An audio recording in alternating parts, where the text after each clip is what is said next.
দেবপুরে চুলামণি নামে চৈত্য আছে, আকাশ প্রদীপ দেয়া সেই চৈত্য কাছে। পৃথিবীর সকল প্রাণীর মঙ্গল কামনায় বিভিন্ন ধর্মীয় রীতিনীতি আর ফানুস উৎসবের মধ্য দিয়ে পালিত হয়েছে বৌদ্ধ ধর্মাবলম্বীদের দ্বিতীয় বৃহত্তম ধর্মীয় উৎসব প্রবারণা পূর্ণিমা।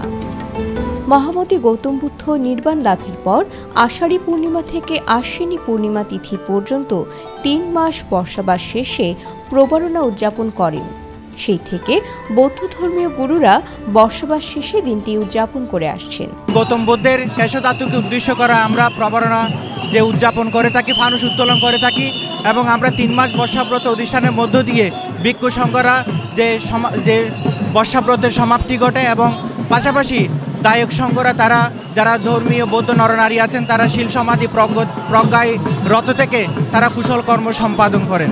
অনেক অনেক অনেক ভালো লাগতেছে। আজকে আমাদের প্রবারণা মিলন মেলা, 3 মাস বর্ষাবাসের পর আমাদের এই মিলন মেলা হয়। তো আজকের দিনে মনে লোভ দেশ মোহ কিছু রাখতে নেই।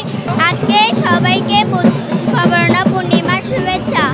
বলা হয়ে থাকে রাজকুমার সিদ্ধার্থ দুঃখমুক্তি লাভের দৃঢ় সংকল্পে সন্ন্যাস ব্রত গ্রহণ করার পর রাজকীয় ভাবাবেগ বর্জনে তরবারি দিয়ে চুলের গোছা কেটে নেন এবং তা আকাশে উড়িয়ে দেন। বিশ্বাস করা হয়ে থাকে এই চুল স্বর্গে চলে যায় আর তা স্বর্গে চুলামণি চৈত্যে সংরক্ষিত আছে। এই চৈত্য তথা বুদ্ধের কেশধাতুর প্রতি শ্রদ্ধা জানাতেই আকাশ প্রদীপ তথা ফানুস বাতি নিবেদন।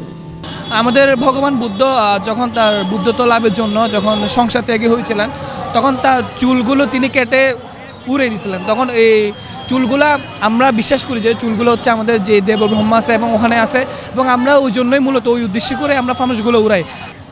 আমরা 3 মাস ব্যাপী অনেক ধরনের ফানুস বানিয়েছি, অনেক ধরনের থিমে ছিল, সবাই আমরা কষ্ট করেছি, আজকে উড়াতে যাচ্ছি, সেটার জন্য খুব আনন্দ লাগছে। সবাই আসে ফানুস উড়াই, আমরা একসাথে মজা করি। আর প্রবারণার একটা মাস অনেক কাজ করেছি, অনেক মজা করেছি, অনেক স্মৃতি এগুলো নিয়ে এগিয়ে যেতে চাই আর বৌদ্ধ জাতিকে আরও এগিয়ে নিয়ে যেতে চাই। আজকের আয়োজনটা আমরা বিভিন্ন সংগঠন মিলে আসলে আয়োজনটা করার চেষ্টা করেছি এবং আমাদের সার্বিক সহযোগিতা করেছে প্রবারণা উদযাপন পরিষদ।